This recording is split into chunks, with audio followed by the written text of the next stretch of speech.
Hey everyone, this is Steven Schinder of Yesshift with another Steven's Venue Adventures episode. This time I'm reviewing the Yes concert that I went to last night at the YouTube Theater in Inglewood.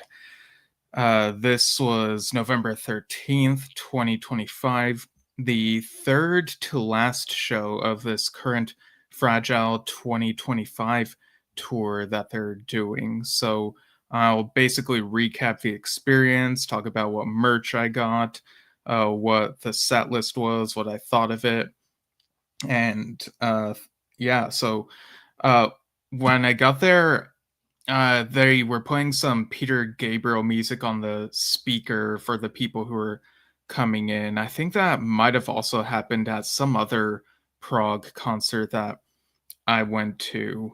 Um, Maybe it was David Gilmour. I'm not really sure, but yeah, the David Gilmour concert I went to a year ago, I should say. There's a review episode of that from a while back, so maybe you could give that a listen sometime. But yeah, it was one of Peter Gabriel's popular songs I was hearing. Maybe it was Sledgehammer or something else. But in any case, after going inside the YouTube theater, I stood in line for the merch stand. I actually asked the person in front of me who was in the line, is this a line for the merch stand? And he said yes. And then he was like, what would you have done if I had said no? And I was like, I would have said that's not the name of the band. Because, yeah, and he thought that was pretty clever. Because, no, yes, that whole thing. Uh, anyway, the trading boundaries thing, these Yes concerts these last few years have had Roger Dean's art displayed in the hall at these venues. So I'll go ahead and share these photos that I took.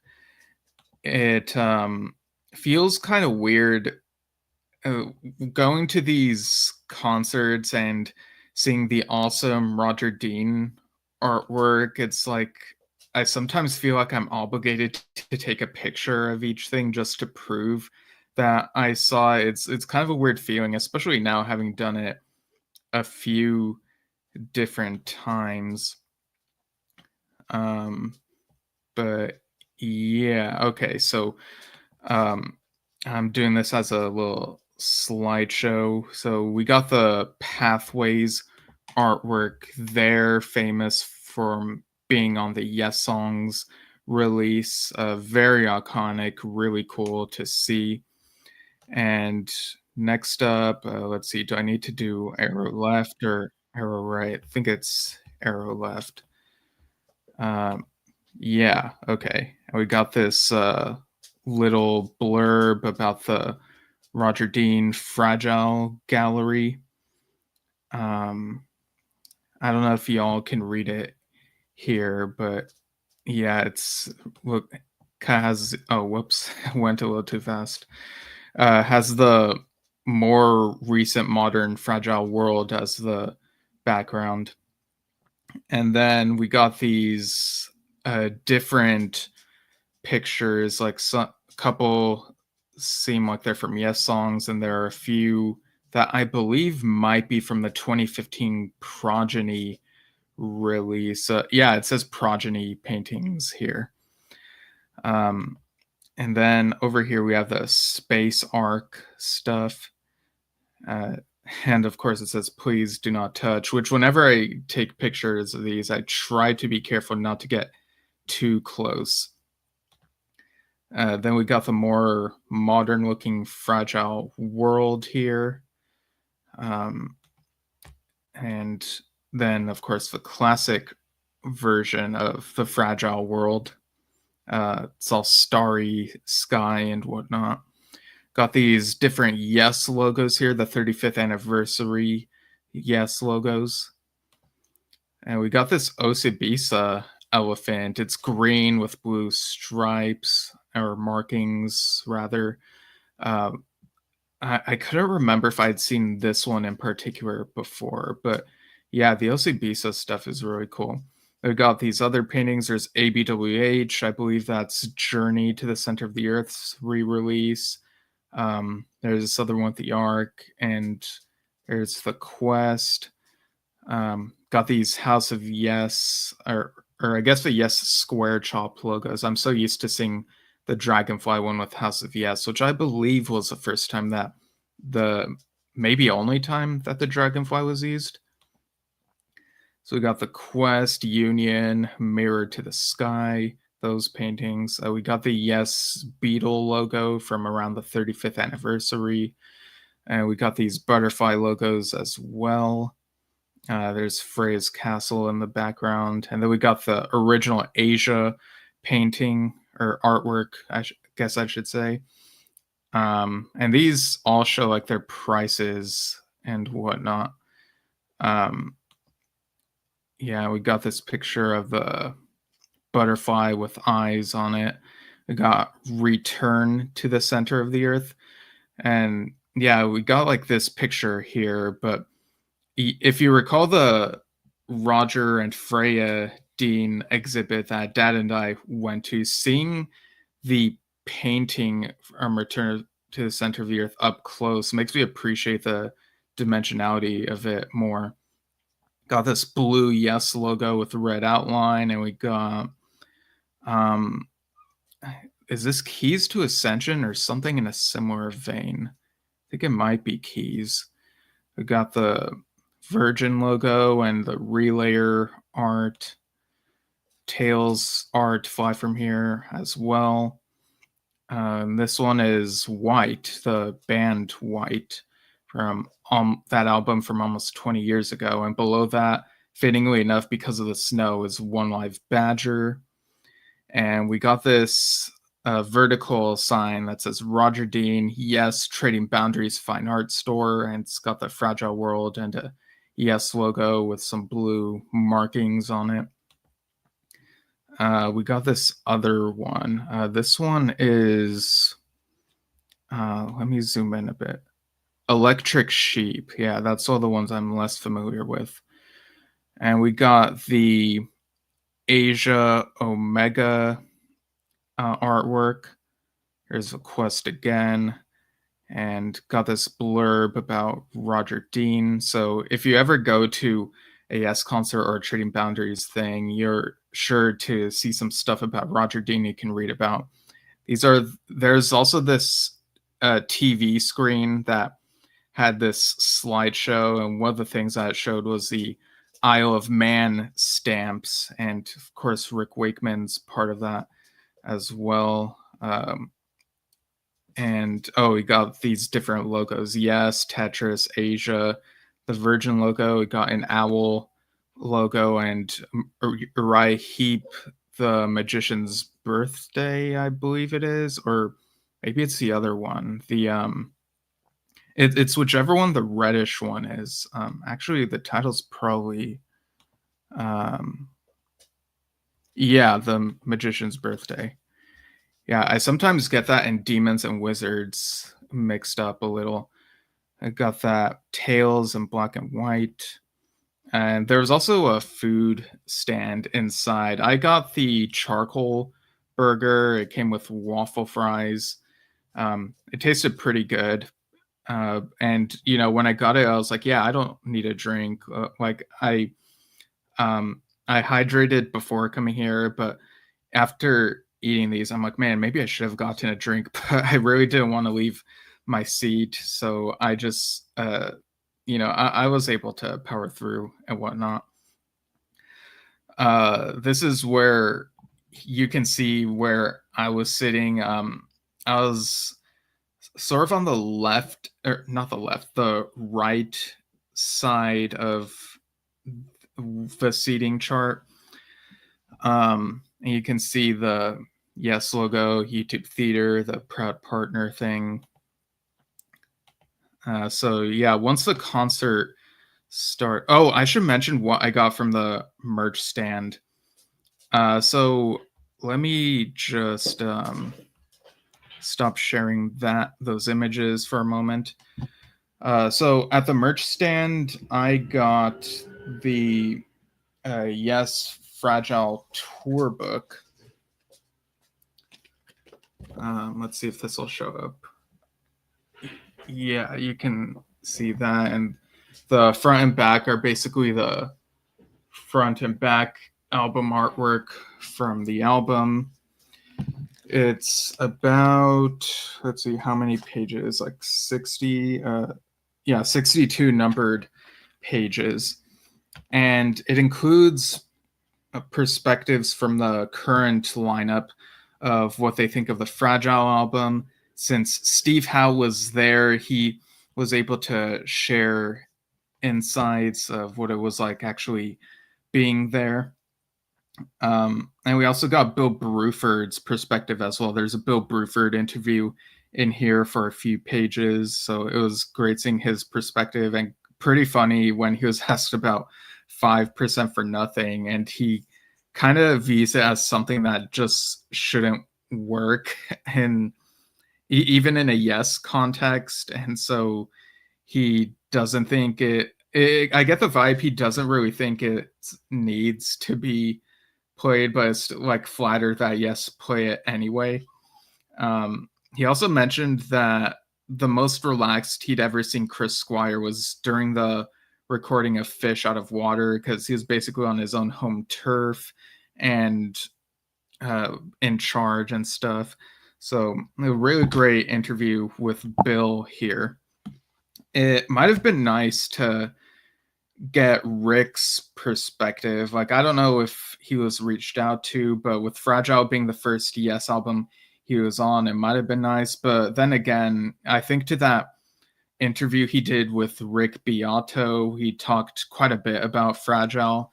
And so I think to myself, what could he say about the album that he hasn't already said elsewhere? So it's a great interview, that one he did with Rick Beato. So definitely check that out if you haven't already.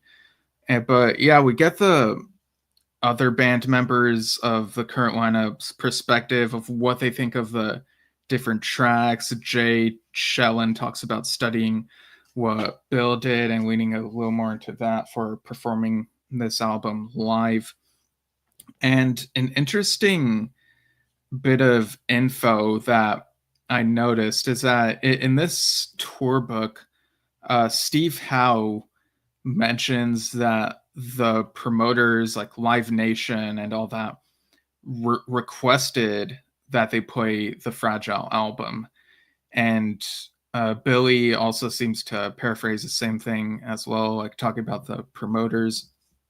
And so that really made me wonder how much of a say how do those conversations come about, and how much of a say do promoters have? And oh, we want you to play this album or these songs. I mean, we know that story of how during the symphonic tour, I think promoters wanted, on the European leg, they wanted Owner of a Lonely Heart to be performed, and so Tom Brislin had to convince Steve Howe of how they can do it. But yeah, that really made me wonder. And it also made me kind of come up with this little pet conspiracy theory, not Conspiracy the band, but my own fan theory based on no evidence, but just having read this little thing about the promoters and sort of my own speculation. So with Fragile and 90125 being arguably, or maybe not so arguably, I mean, the numbers speak for themselves, a couple of the most successful commercial Yes albums, I kind of wonder if the promoters were like, okay, we would like you to play Fragile or 90125. And of course, Steve would probably be like, oh, well, we're definitely not playing 90125, so let's do Fragile. Again, I don't know if a conversation like that took place, but it's kind of funny to think about, like, what if it did happen? And I could even imagine, 90125 and 2025. I mean, how could anyone resist that kind of marketing? So that would have been really fascinating. And if that, again, I don't know if that was ever in the cards, but just thinking about it, if 90125 were played live this year. That would be the first time that Yes had played most of those tracks in decades. But anyway, that's my own little bit of speculation. Of course, they went with Fragile, which they'd previously performed in full in about 2014 to 2015. Maybe a little bit in 16 as well. Correct me if I'm wrong, but yeah, there's been a couple lineup differences since the first go around on the album series. But even so, I should say I really enjoyed this concert, but if they had played only half of Fragile and the other half of that second set were songs from The Quest and Mirror to the Sky, I would have been even happier because you know me, I'm always pushing for, play more of the newer material. And I quite liked the eclecticness of the first set. The first set was more eclectic. The second set was the Fragile album. Then you have the encore. But yeah, so this Fragile tour book had some really nice insights. The Gottlieb brothers, once again, did a great job putting this together. You see some memorabilia photos and lots of great stuff. Would show up if I flip through it a bit. It's kind of tough because it's a wider book, but yeah, that's a little preview for you. Hopefully that'll encourage you to get the book itself. Even if you haven't seen this tour, like, it's definitely worth getting and it's worth the read. Another interesting bit of info here is when Jeff Downs is talking about, I think it was when he's talking about Cans and Brahms and Rick Wakeman's playing, he mentions that he and Rick first actually talked during Keith Emerson's funeral, and Rick was very friendly, and that was interesting to read about because I think this would have been around the time ARW had started, and of course, further into that period, there was a bit of friction between the camps. But of course, since then, within these last few years, we've heard about how Rick or Jeff rather, let Rick borrow one of his bits of equipment, and that was sort of out of the blue, something that we didn't expect. Oh, they're friends. And yeah, in this tour book, Jeff says he still keeps in touch with Rick, which kind of surprised me, but hey, it's good to know that they're on good terms, that they're apparently good friends, so that's nice to read about. But yeah, definitely get this book. Again, even if you haven't seen the tour or are unable to see these last couple shows on this leg, I really love collecting these tour books. So even before I saw what merch was available, I'm like, okay, I got to get the tour book first and foremost. There were some Fragile themed shirts. I think there was even a jacket that's like $150, and it's like, wow, that's I don't know that I would pay that much for a jacket, but hey, if anyone is capable, like, you do you. But when it comes to merch stands, I'm more about the books and the music that's available. So I saw that they had a few CDs available. The tour book was $35 when I got it from the merch stand. And I had brought cash because at one of the previous S concerts I went to, some of the items were cash only, from what I remember. So I was kind of surprised that here it's everything is cashless. But yeah, I was, it's just kind of funny. But yeah, the CDs that were available, I asked, what CDs do you have? I think they had the Fragile album on vinyl, perhaps, but asked about the CDs. So they had Steve Howe's Homebrew 7, and Of course, part of his series of, I guess you could say, demos, early versions of songs. And, by getting Homebrew 7, have I pretty much put myself under the obligation that I must collect the other numbers in this series now. But yeah, it's still in its wrapping. All these are still in their wrapping. So the other one I also got was Billy Sherwood, The Art of Survival. I don't think I've listened to this one, so I'm pretty excited to give it a good listen.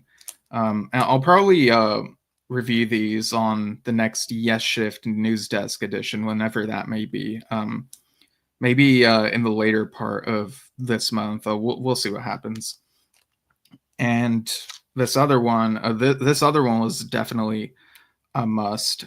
The Moody Blues, John Lodge, Days of Future Past, My Sojourn.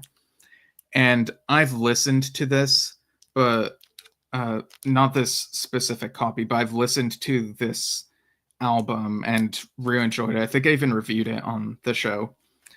And it's autographed by John Lodge and John Davison. And I feel like over the last few years, I've become a bit less of an autograph type of person, but here, just knowing that this was perhaps one of the last things that John Lodge autographed, it's like, okay, I need to get this. So it's very special. I'll give that this specific copy a listen, which will be a re-listen of that album overall. So yeah, very happy with those purchases. There was a fourth CD that they had available, which was the Downs Braid Association album, Halcyon Hymns. And I love DBA. I've praised them on the show, but I think because I've gotten so used to, these last couple years getting vinyl or art books of releases that have Roger Dean's art, and of course that album, he did the art for that. I didn't get the CD because I thought to myself, if I need to get a copy of this, it needs to be like a blown up version, whether it be a vinyl or an art book or something. So I might need to look into what copies of that are available in that type of format. But yeah, it's not a diss at DBA. I love DBA, but yeah, and sorry, I don't know if you can hear my dog walking around. But yeah, those are my purchases from the merch stand. But let's get back to the Yes concert and set list itself. So I'll go ahead and pull up that slideshow if I have again. Make sure I get to the right place here.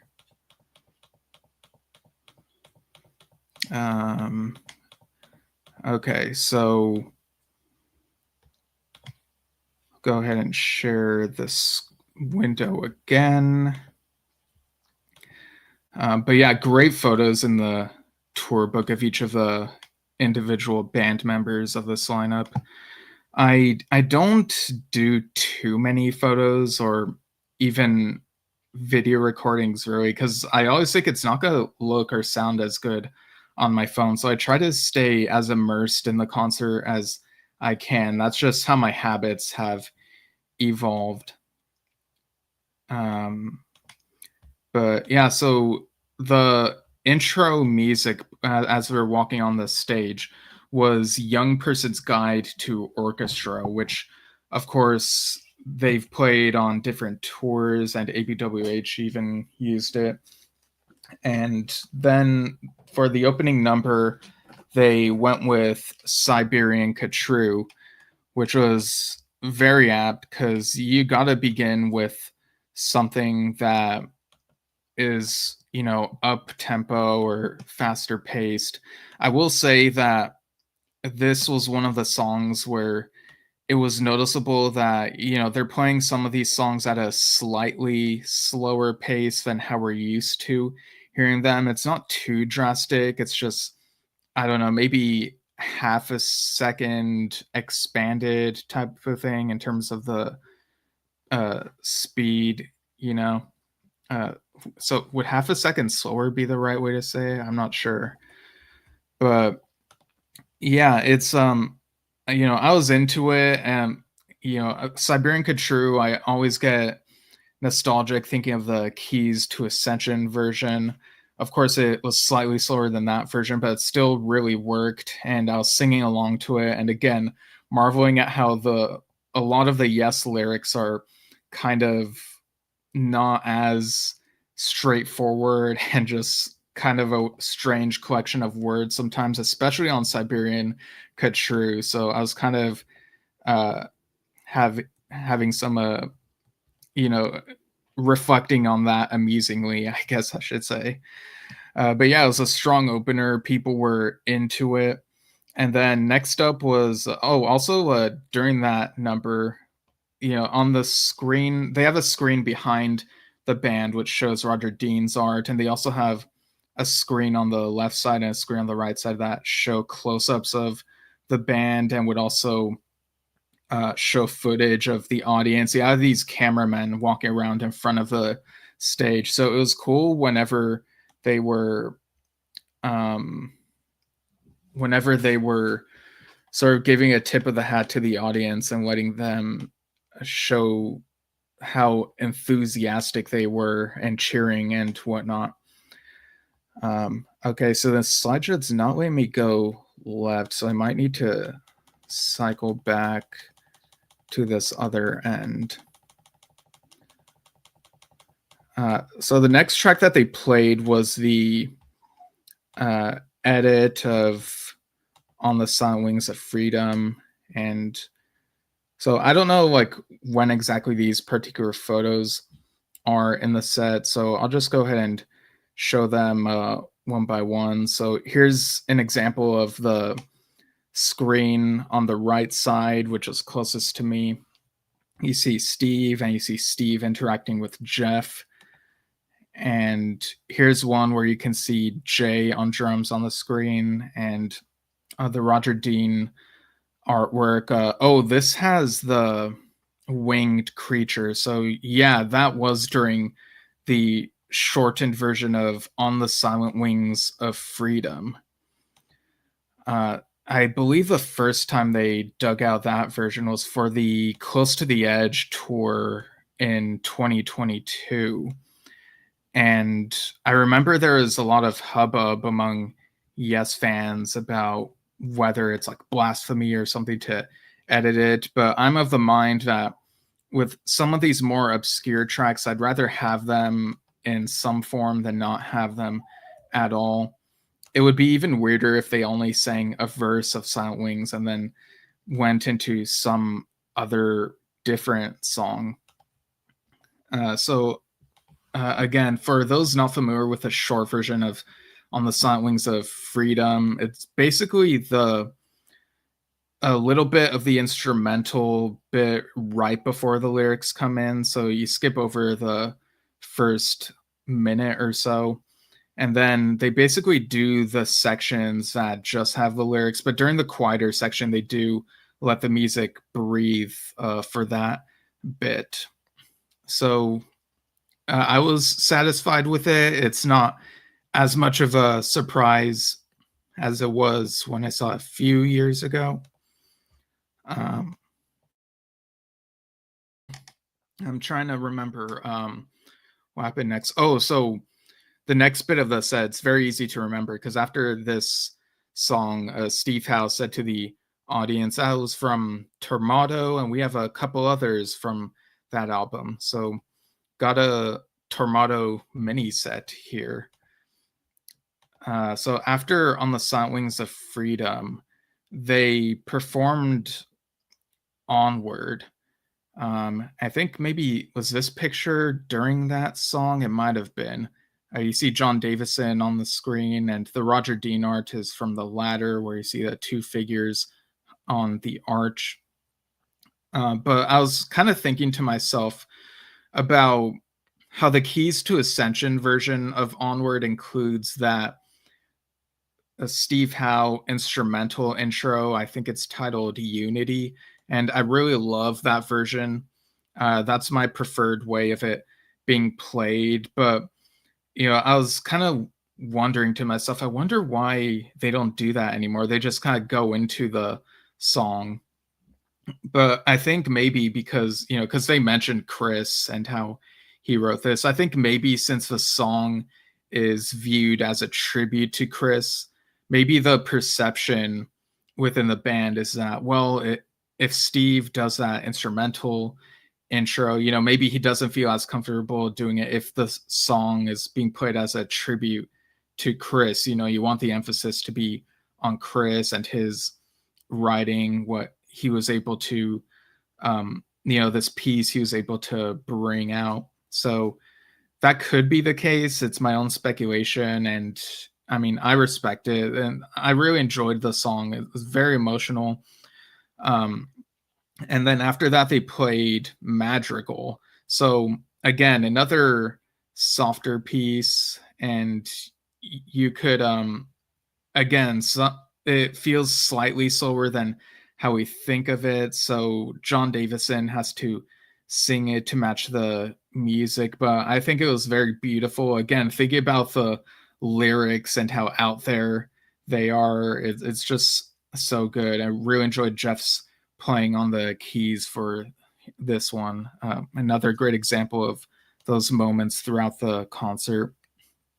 And after that, again, I knew the set list going in. I talked about the set list on a previous episode based on what people were saying. So I knew going in that there would be this sequence of softer songs, not as heavy sounding ones. So I was a bit surprised when after Madrigal, we went into here's a picture of we went into Jay Shellen doing a drum solo. As you see here, he got the spotlight on him. There's a blue Yes logo in the background. And he did such a great job. It was very smart of them to do this, because I was fully expecting 5 soft songs in a row where the vibe would pretty much be the same. But if this drum solo was hard hitting, it was big sound, and so they did an impressive job balancing the softer and harder moments in this set than I was expecting.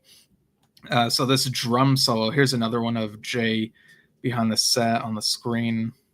This drum solo went into a bit of the instrumental bits of Gates of Delirium. It's the section that goes do do do do do do do do do do do do do do do do, that whole thing. So they did that and went into Soon. And I know I've talked before about specifically on the 9012 Live, the solos episode, how it would feel a bit dangerous to tease a bit of relayer now, but in this case, I allow it. It feels so good within the context of the set list because it sort of reminds people, hey, we have these soft songs, but there is like this bigger sound that we also do. So it felt justified. It really balances out the mood of the first half of the set list. And yeah, I thought it sounded really great. Again, hoping that they are able to do more of Relayer in the future. But yeah, during Soon, they did this thing where they showed the picture of this black and white photo of John Lodge on the screen, and it says, "In loving memory of John Lodge." And it felt very emotional. As John Davison is singing Soon, you could kind of imagine that he's feeling lots of emotions. Thinking of his father-in-law who passed away recently. And for this concert, I was wearing my Royal Affair T-shirt. So it's the one I'm wearing right now, actually, that has the the Yes logo as well as Asia and John Lodge, and we got Carl Palmer's ELP Legacy. So, I wore this shirt as a little tribute to John Lodge. But yeah, very beautiful. After that, they went into, let's see, in this picture, we see the Yellow City painting from Yes Years, but I don't think this was during the next song. Let me think. Let's see, after Soon, I'm pretty sure they played, was it Circles of Time or Wondrous Stories? I gotta look at Forgotten Yesterdays now.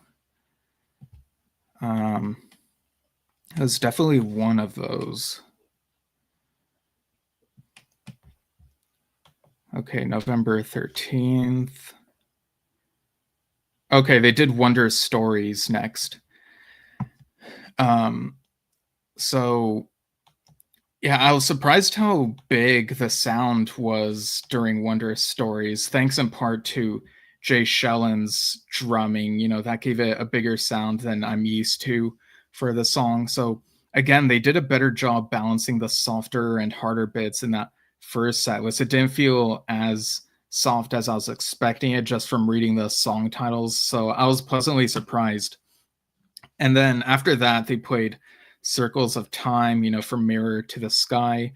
And I was really into this. I did see that a few people got up. I don't know if they needed to use a restroom or if maybe they thought, this was a song they were not as familiar with. So they feel like they might not have as much of a connection with it, and so can go to the restroom or something, or take a break or get air or whatever. I'm of the mind that if the band is playing a newer song, I want to definitely, I remain seated for all the songs, but I definitely want to remain seated for the newer song. And, John Davison introduced it as a new song, which at this point, Mirror to the Sky has been out for 2.5 years. So it's not as new, but newer relative to other parts of the catalog. I do remember they showed the Mirror to the Sky artwork during that bit. This was when I was sort of taking a backseat from taking photos and whatnot. But yeah, I really, and I'm not shaming anyone. Sometimes it's a medical thing, like needing to go and not be able to wait for the intermission, especially when you don't know when the intermission is, possibly. But yeah, I'm really glad that they played this, hoping for more Mirror to the Sky representation in the future. I think everyone who loves that album would really enjoy hearing even just the title track. That would be really cool if it's at all possible. Then after that, they got faster pace again, closing out with Tempest Fugit, and they showed the drama artwork and the topographic drama artwork. This was another one of those songs where it's noticeable that they play certain things at a slightly slower pace, so particularly during the bit where it's like doon doon doon doon doon doon. I'm used to hearing that a bit faster, but when it got to that bit, it was like it would be at that slightly slower pace, and then once that bit was done, the song would be at the faster pace again. It was a little bit jarring, but I understand that they got to play it however they can play it. And this was a song that I wasn't sure whether they would include, because I thought I read somewhere that it got dropped at a certain show. So glad to see it wasn't dropped. But having seen Tempest Fugit on a couple different tours, I wouldn't have minded if they swapped it out for something different, more obscure or more new. But it sounded good. So after that, we had the intermission, during which I started reading the Fragile Tour book. I heard a couple people near me talking about Genesis and Steve Hackett, And yeah, Steve Hackett was performing at the Orpheum this same night. He's performing there again tonight. I'm gonna go see that concert, and Dad and I will review our individual experiences at two different Steve Hackett shows we saw. We'll talk about those Monday, November 17th at 3 p.m. Pacific on the show. So yeah, after the intermission ended, the band came back to the stage, and there was a little bit of a music track playing that I recognized. It was that bit of Every Days from Time and a Word. You know, the doon doo doo doo doo doo doo doon doo doo doon doo doo doo doo doo doon. So a bit odd to hear that music track playing as they're getting back on the stage. And maybe I'm reading too much into this, but I would love if this is a hint that they're thinking of performing that track live on a future tour, maybe the next leg or something, even though that wouldn't be here. It'd probably be, I don't know, in Europe or Japan or something. I don't know what the current touring schedule is for what's next at the moment, but yeah, it would be great to dig up pretty much anything from the Peter Banks era. Whenever they've dug up stuff like Astral Traveler or No Opportunity Necessary, it's been a nice surprise. And dig stuff from the first album as well. Again, I'm always pushing for more obscure and more new. It'd be cool if a third of the set was classic, a third was obscure, and a third was new. I mean, that would be how I would design the set list, but alas, they're not asking for my advice. It's John Davison talked about in between one of the songs, the first set, the eclectic set being put together by Steve Howe, and I think they're good selections, but again, there's always room for improve. I mean, I guess it's always going to depend what each fan wants. I'm very particular, having been through the entire Yes catalog and appreciating some of the stuff that people don't think about so much, perhaps. So the second set, they played the Fragile album and began with Roundabout. People in the audience were really hyped for it, whereas I'm like, they've played this like every concert basically, but okay, I'm into this. So it was a nice little change up, I guess, having it played at the beginning of the set as opposed to the encore or something, so they get it out of the way. And then, of course, they go the rest of the album doing Cans and Brahms, which was done pretty well. And then We Have Heaven, which, of course, instead of John Anderson's voice, John Davison had, recorded the voices that get looped, him singing the lyrics, and so we get that effect. I think that might be when this Yellow City cover might have been displayed, and or it might have been the finger paint bits from the Yes Years box set that were displayed, which I thought was fitting because I associate We Have Heaven with the end credits of the Yes Years documentary. Okay, this is later in the concert. Okay, so I'll get to that other slide later. So after We Have Heaven, of course, they do South Side of the Sky, which, if they were going to do it exactly like the album, they would have done the fade out, but thankfully they didn't. They do what they normally do, finish the song to completion with that bombastic ending. Not as much of a duel between guitar and keyboard as we might be used to with the early to mid 2000s stuff, but it was still really well played. There was a moment where on the screen you could see a crossfade effect where it looked like there were two John Davisons, one in the foreground, one in the background. And then after that, they played 5% for Nothing, which always sounds odd. But I think it felt less awkward than, I don't know, for the 2014 footage that is out there. for all of you to see from that Toy 14 tour. There's a little bit of an awkwardness to the way 5% for Nothing is played, or maybe just how it sounds, how the mix sounds. Here, I think it was a bit cleaner somehow, but I still think my favorite live version of 5% for Nothing is what Project did a few months ago, earlier in this summer. So, yeah, but again, it's a really odd, quirky piece, half a minute, but props for going out of their way to do that. And then when the opening notes of Long Distance Runaround came on, lots of people were hyped, which was kind of surprising because I thought it's not the first song I would think of as something that fans would be super hyped about, but hey, people were into it. And so that led into The Fish, and fittingly enough, during that whole piece, they displayed the Open Your Eyes Yes logo, which we all know was an album spearheaded by Chris and Billy. So this feels very much like it's in conversation with that whole collaboration, that brotherhood between Chris and Billy.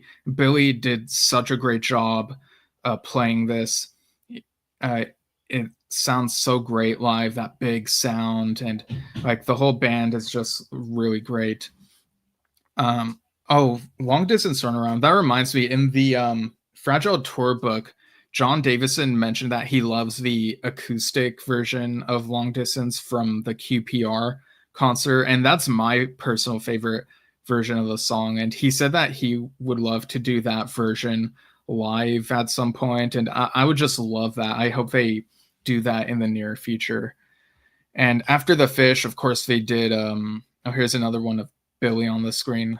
And here's one of Steve where they do that crossfade effect where it shows two Steves.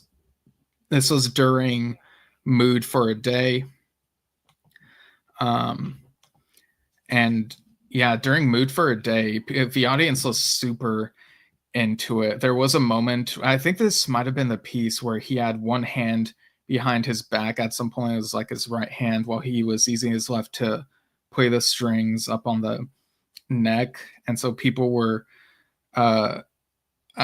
cheering after that bit. And then on the screen, you could see Steve pointing at the people cheering. And it was kind of tough to get a read on what his mood was during that particular moment, because I know in the past Steve has called attention to people being cheering, and he wants them to lower their volume type of thing. So I couldn't get a feel of whether he was doing that in a serious manner here, or if he was sort of poking fun at himself for doing that in the past and just sort of having fun with it. It was kind of tough to get a read, but that was like the only instance where he did that here.